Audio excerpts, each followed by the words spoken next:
Hello everybody. In this video we will try to discuss how the current planetary positions are responsible for completing the karma of the whole Kali Yuga. If you observe, in our previous videos we discussed almost all the planets are trying to complete the whole zodiac. Now Saturn will start completing it next year 2025, that is Vishwavasu Nama Samvatsara. So already Jupiter completed the circle and Rahu already completed in retrograde motion, of course. So almost all the planets completed. Of course Venus, Mars, they complete very frequently the whole zodiac, but the importance here is for the upcoming years, that is especially from 2025, the remaining planets like Saturn, Neptune, Pluto, Uranus, these are all, they are all completing. And I think among Uranus, Neptune, Pluto, one of them already completed. You can check my previous videos or you can check anywhere, right? But in the upcoming years, the remaining planets will also complete. I think by 2032 or sometime, all the planets will be completing, even if you consider Neptune, Pluto and Uranus also, right? So it's something like a fresh beginning you are going to see by 2032, right? It's a completely a fresh beginning you might be witnessing, right, by 2032, you can say. So 2025 is going to be the very important year in the entire Kali Yuga, you can say, and that is marking the end also. And because the major planets, if you ignore the Uranus, Neptune, Pluto, especially the Saturn is going to complete. Saturn will come into the sign of Pisces, and that is marking the end. The remaining 8 planets, of course, they already completed, and the 9th planet, the regular planet, right? So Rahu Ketu you always have to consider in pairs. So that way it's see, previously also all these planets completed the whole zodiac, but different times. But in the span of 2 to 3 years, completing all the zodiac, right, the whole zodiac, is the very interesting thing. And that is marking a 2025 is a kind of landmark. It's a kind of sign. And if you observe the current planetary positions, that was especially in the month of December till December 27, you can say, and on December 31st I can see Rahu is watching Mars with its 5th aspect exactly at 7 degrees, almost a 7 degrees point something. But Rahu is very exactly is going to watch the Mars, which is in the debilitated state, and that is happening on 31st December 2024, right? So that's very interesting. Why it is interesting, I'm going to tell you. So one important thing is, whenever you're checking the energies of planets, especially in mundane astrology, that is while predicting the world events, you need to consider the 4 planets, right? The 4 planets, you have to consider these 4 planets. Those are Saturn, Rahu, Ketu and Jupiter. Among these four, Saturn, Rahu, Ketu are very, very karmic, and Jupiter is the savior, is considered to be the savior. Right? In ancient times, Jupiter was believed to be the very, very great savior of Earth, because it protected Earth from various asteroids. Right?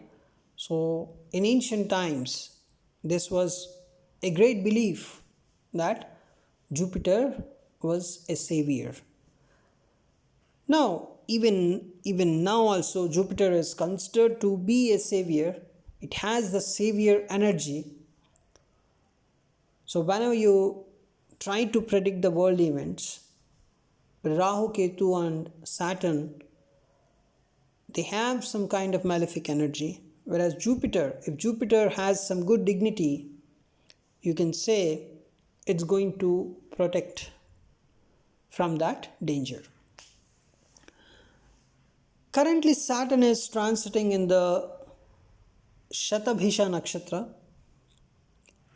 and Rahu is transiting in the Uttara Bhadrapada nakshatra. So Shatabhisha is a Rahu's nakshatra, and Uttara Bhadrapada is a Saturn's nakshatra. Saturn and Rahu are considered to be the friends, but their friendship is a kind of, it's something like they have some good friendship, but the friendship is not so great friendship. Right? It's a kind of malefic friendship, you can say, to some extent. Right? At least Saturn has some good good love to share, but Rahu, the kind of friendship Rahu shows,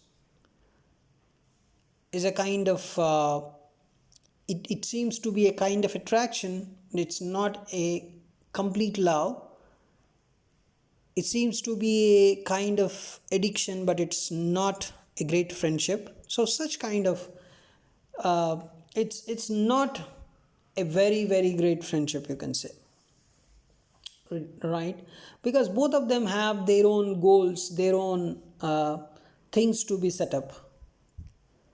And put it aside, I want to tell you, Rahu is transiting in Saturn's nakshatra and Saturn is transiting in the Rahu's nakshatra. And in the December, for 27 days, that is till 27th December 2024, this thing happens. And after 27th December, of course, Saturn will leave Shatabhisha and it will go to Apurva Bhadrapada nakshatra. And we discussed the speciality of Purva Bhadrapada previously. Right? The Ajaikapada and the kind of aggression that nakshatra has, that we discussed already.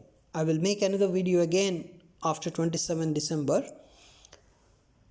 And during this time, that is Saturn transiting in Shatabhisha, which is a Rahu's nakshatra, and Rahu transiting in Uttara Bhadrapada nakshatra, which is a Saturn's nakshatra.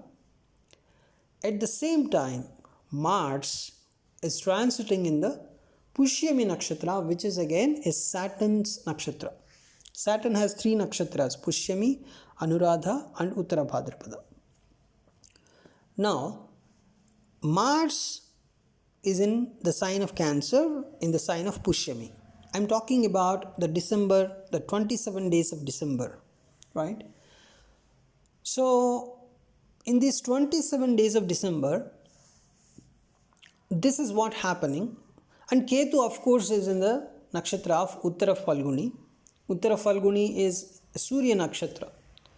It's related to governments, it is related to securities, bonds made between two countries, right?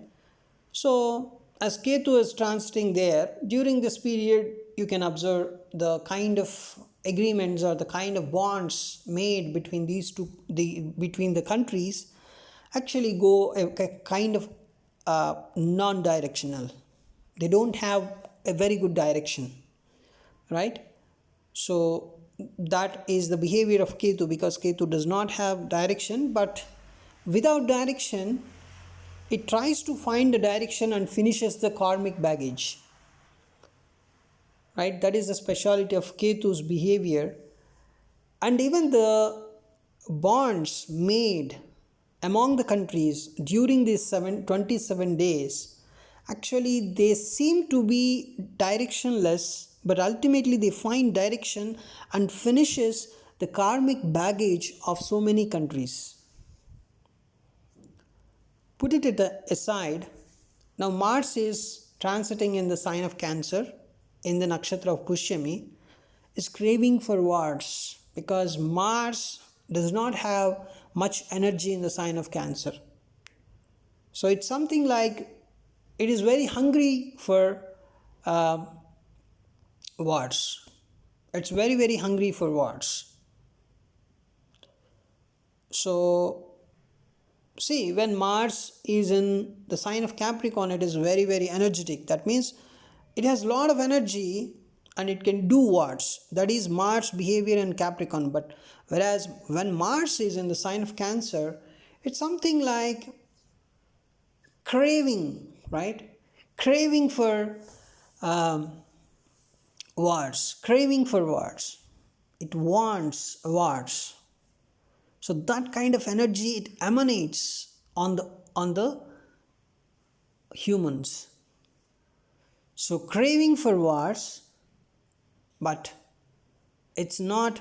See, when Mars is in Capricorn, it releases the energy on the humans. The kind of energy is something like they can do wars. They do wars, kind of. But when Mars is in Cancer, the people crave for wars, right?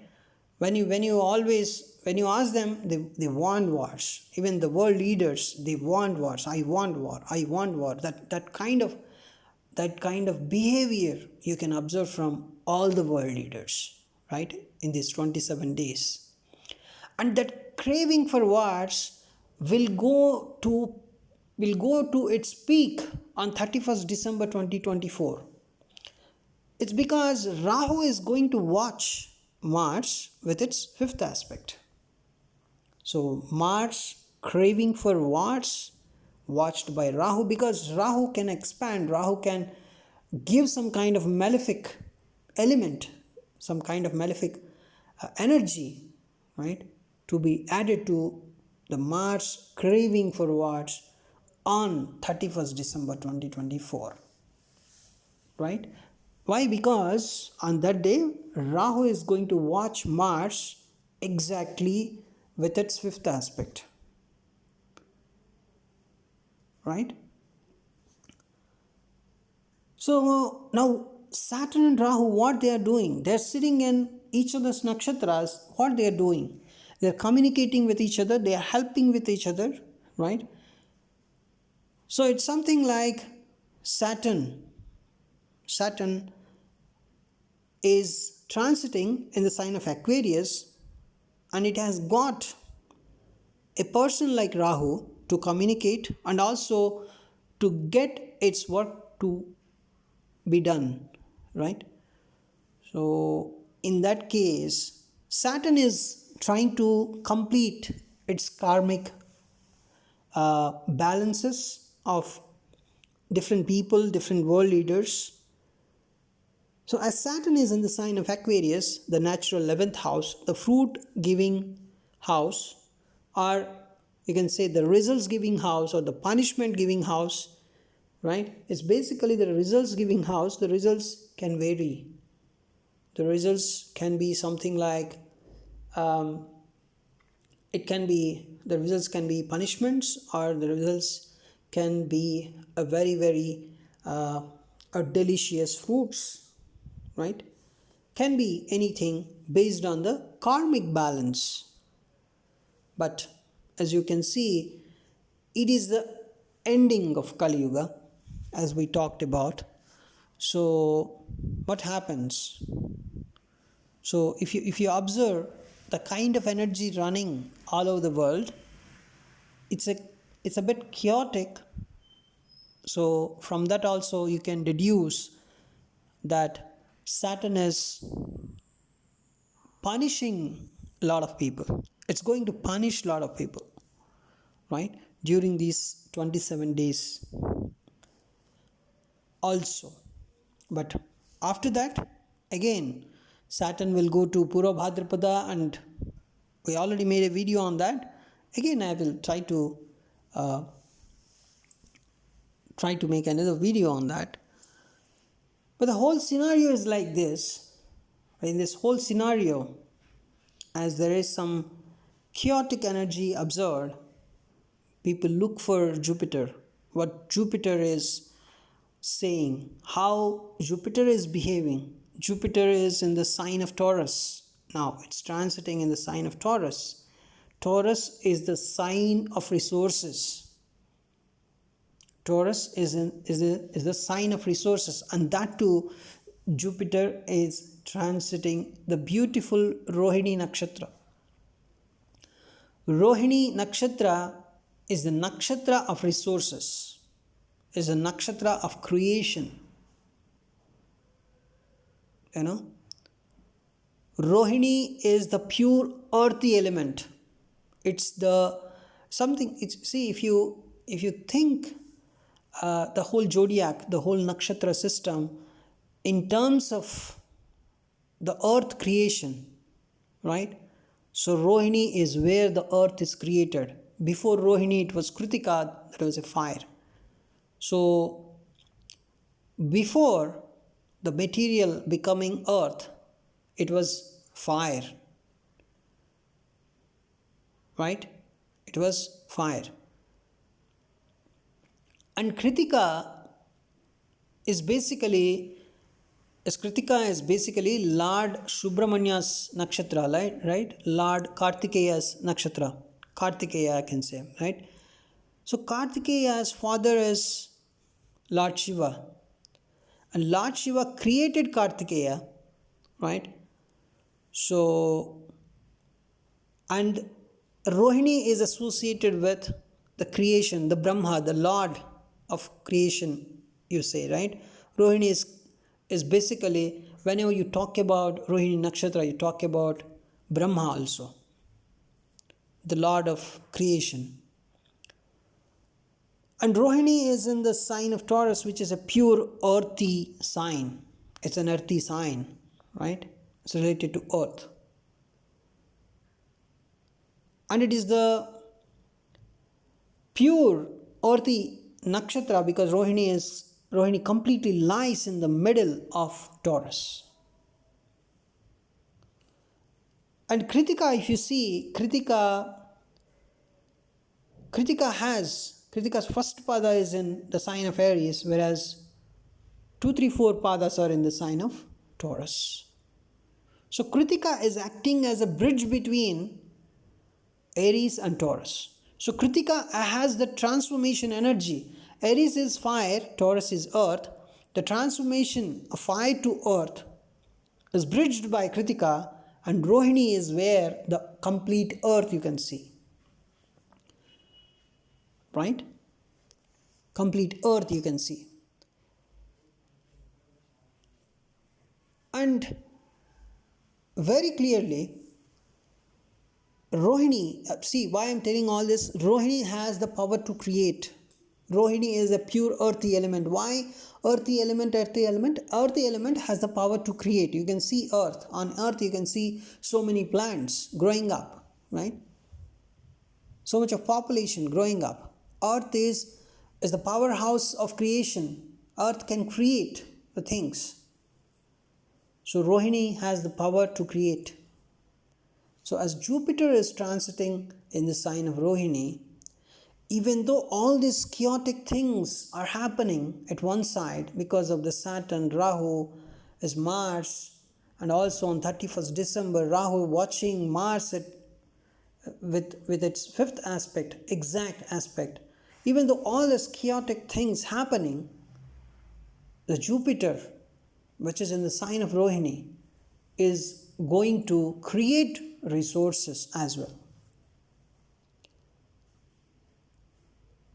So I'm telling you, by this time there would be some kind of clear separation happening, right? So one part of the world are, it's not one part of the world, because uh, you know the devotees of Lord, the devotees of God, the pure hearted devotees of God are actually in different areas of the world. So for all these people, resources are rising up. For all these people, resources are rising up. They are turning towards happiness. They are turning towards, uh, you can say, prosperity. They are moving towards prosperity. So clearly, the chaotic things are punishing world leaders, the people that are associated with heavy karmic baggage at one side, and on the other side, God is protecting. God is giving a lot of opportunities, giving a lot of resources and a lot of prosperity to his true devotees. He's showing them the beauty of life. He's showing them the path of happiness. So, the 2025, the year, is going to punish a lot of the people, the karmic baggage people, the bad people. At the same time, it's clearly giving a kind of assurance that God is going to protect the good and the nice people. And I want to tell you, you take this statement as a kind of superficial statement. Even, I would say, a COVID also came just to protect the true devotees of God, just to give liberation to some of the greatest souls. So you can take this statement as a superficial thing. And I would also tell you another superficial statement, that is, by 2020, in the year of 2020,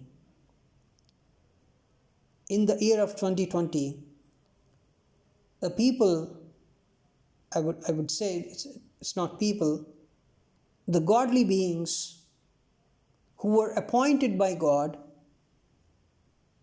who were actually ruling the whole earth, who were actually looking after the affairs of earth, the godly beings appointed by God, who were actually looking after the affairs of earth, left the earth in the year 2020.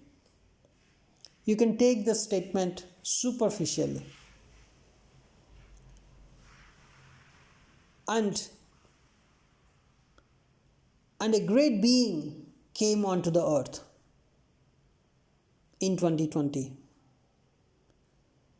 I wouldn't want to say more than this, but you can take this statement very superficially, complete superficially you can take. So, my dear friends, a great yuga is going to come. God is trying to protect his devotees with utmost care. He is continuously looking after his devotees day by day, hour by hour, minute by minute, second by second. So God is protecting them. Thanks for watching this video.